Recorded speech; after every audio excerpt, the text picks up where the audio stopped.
పాపారావు గారు, గొప్ప పరిష్కారం దిశగా వెళ్ళబోతోంది అని ట్రంప్ అంటున్నారు. డీల్ దాదాపుగా కుదిరిపోయింది, యుద్ధం ఆగిపోయింది అని. ఇరాన్ వైపు నుంచి అటువంటి సంకేతాలు ఏం లేవు. మరోవైపు ఇజ్రాయెల్ ప్రధాని నెతన్యాహు ఆఫీసు మాకు ఈ డీల్లో మేము భాగస్వాములు కావడం లేదని చెప్పడం. సో మూడు రకాల వైఖరులు. కొత్తగా ఏం లేదు, గతంలో ఉన్నదే కొంచెం అటు ఇటుగా ఉంది. సో ఏం జరిగే అవకాశం ఉంది? ముందుగా ఒక చిన్న విషయం మనం కొంచెం చెప్పుకోవాల్సింది. ముగ్గురు నావికులు, భారతీయ నావికులు అమెరికా జరిపిన దాడిలో మన నౌకల మీద, భారత నౌకల మీద, ఆయిల్ నౌకలు, మామూలు సివిల్ నౌకలు, వాటి మీద జరిపిన దాడిలో భారతీయ నావికులు ముగ్గురు చనిపోవడం, దానిలో విశాఖపట్నానికి చెందినటువంటి పట్టాల సురేష్ అని ఆయన కూడా ఉండటం దురదృష్టకరం ఉంది. ఆయన వాళ్ళందరికీ సంతాపం చెప్పుకోవాల్సిన అవసరం కూడా ఉంది. దానికి డైరెక్ట్ గా సంబంధం లేని వీళ్ళు కూడా దానిలో బలిగా అవటం మా వాళ్ళు. అదొకటి. రెండోది ఏంటంటే 3 దాడులు ఈ వారం రోజుల్లోనే, 4 రోజుల్లో, ఈ 4 రోజుల్లోనే 3 నౌకల మీద దాడులు చేశారు. అమెరికన్ వార్షిప్స్ నుంచి కానీ, అమెరికన్ వీళ్ళు కానీ. ఇది కండెమ్నబుల్. ఎందుకంటే చాలా పెద్ద ఎత్తున క్యాజువాలిటీస్ అవుతున్నాయి. 24 మందిని ఒమన్ వాళ్ళు రక్షించారు. ఒమన్ నావికా సిబ్బంది కానీ వాళ్ళు రక్షించారు మన వాళ్ళని. లేకపోతే ఇంకా ఎక్కువ ఉండే క్యాజువాలిటీస్ 21 మందిని రక్షించారు, 3 చనిపోయారు. సో ఇది దురదృష్టకరమైన పరిణామం. వాతావరణ ఎఫెక్ట్ అనేది డైరెక్ట్ గా మన మీద పెట్రోల్, డీజిల్ ఇట్లా కొరతలు, లేకపోతే మన దేశీయ సమస్యలే కాకుండా యుద్ధంతో డైరెక్ట్ ఏమాత్రం సంబంధం లేని పౌర నౌకా రవాణాకు సంబంధించినటువంటి వాళ్ళు కూడా బలిగే పరిస్థితి మన వాళ్ళు కూడా రావటం అనేది. కాబట్టి యుద్ధాన్ని మనం బేసిక్ గా వ్యతిరేకించి తీరాలి. మామూలుగా ఏంటంటే హార్ముజ్ జలసంధి తెరవాలి అని డిమాండ్ పెడుతున్నాం పదే. అది కాదు. అమెరికా యుద్ధాన్ని ఆపాలి, యుద్ధం ఆగాలనేది డిమాండ్ పెట్టడం బేసిక్ మెసేజ్ ఇక్కడ మాట్లాడుతున్నారు ఇప్పుడు మన వాళ్ళు కూడా. సరే, రెండోది ఏంటంటే ఇక ట్రంప్ విషయానికి వస్తే, ట్రంప్ గురించి ఒక ఆయన పుస్తకం రాశాడు. మొన్న బుక్ షాప్ లో చూస్తే అది కొనేదే ఉంది అన్నట్లు పట్టించుకోలేదు కానీ, bad man in white house అనో ఏదో డైరెక్ట్ గా డైరెక్ట్ గా రాశాడు. వైట్ హౌస్ లో పిచ్చివాడు అని డైరెక్ట్ గా బ్యాడ్ మ్యాన్ అనే మాట వాడాడు.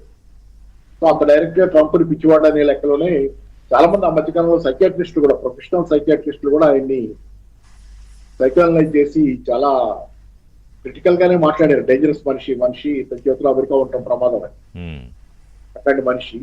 సరే, రెండోది ఏంటంటే మామూలుగా గోబెల్స్ నీతి ఏంటంటే ఒక అబద్ధాన్ని 100 సార్లు చెప్తే అది నిజం అవుతుంది.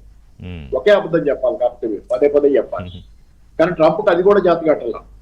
ఈ పెట్రోల్ ధర వ్యవహారం లాగా శాంతి ఒప్పందం గురించో లేకపోతే ఇంకో దాని గురించి రోజుకో అబద్ధం చెబుతాడు. కాబట్టి ఏ అబద్ధం అతకటం అక్కడ. ఒకే అబద్ధాన్ని పక్కగా చెప్పగలిగితే ఎవరు నిలబడేదేమో. అబద్ధం చెప్పడం కూడా పక్కగా చేతగా అన్నటువంటి స్థాయిలో ఆయన మ్యాడ్నెస్ ఉందనేది కనపడుతుంది.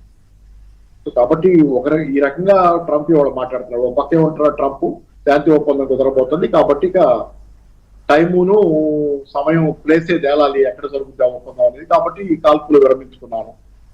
నేను మొన్న రాత్రికి ఇరాన్ అయిపోద్ది అన్నాడు. తెల్లారేమైంది, బెలూన్లో హీలియం గ్యాస్ పోయినట్టు అయిపోయింది. ఇంత దారుణమైనటువంటి అమెరికా స్థాయిని ట్రంప్ తన స్థాయినిగా దిగదార్చుకుంటారు. అమెరికా అధ్యక్షుడిగా అమెరికా నవ్వుల పాలు చేసుకుంటున్నారు ట్రంప్. చూసి నవ్వుకుంటున్నారు. మనల్ని చూసి సినిమాలో ఉంది కదా, మనల్ని చూసి అందరు నవ్వుకుంటున్నారు. అందుకే అర్థం కావట్లేదు. ఆ రకంగా అందరు నవ్వుకుంటున్నారు వాళ్ళు అమెరికా చూసి. చేతగాని తరం తాలూకు పరాకాష్ట.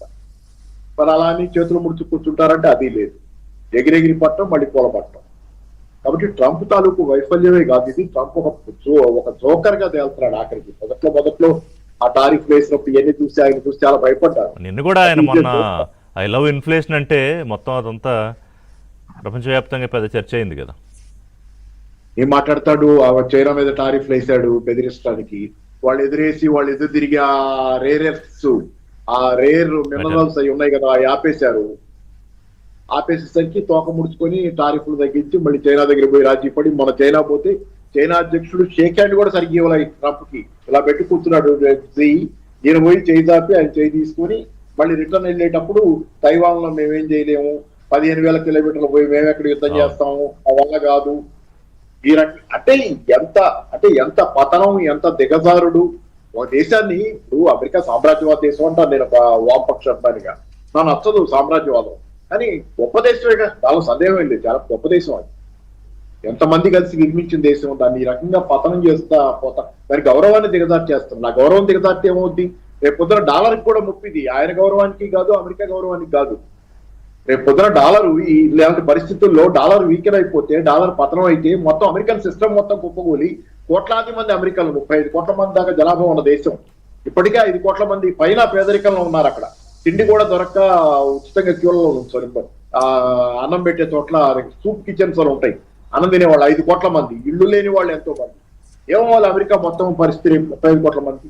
సరే వాళ్ళు ప్రపంచం మీద పడి తిన్నారు ఇన్నాళ్ళు, అది దానికి శిక్ష అని అనుకునే వాళ్ళు ఉండొచ్చు, కానీ అది వేరే విషయం, చరిత్ర అయిపోతుంది. కానీ ఈ రోజు వాళ్ళందరి భవిష్యత్తుని పణం పెట్టి ఇష్టానుసారం చేస్తున్నటువంటి పరిస్థితి ట్రంప్ చేస్తున్నాడు.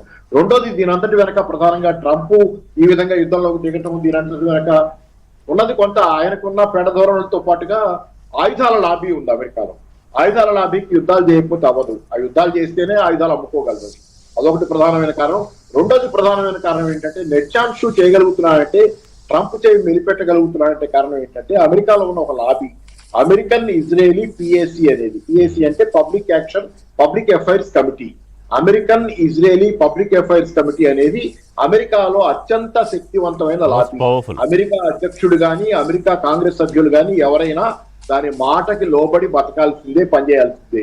లేకపోతే మళ్ళీ వాళ్ళని రెండోసారి గెలవనివ్వదు ఆ లాబీ. వాళ్ళ రాజకీయ భవిష్యత్తుని మొత్తం సమాధి చేస్తుంది.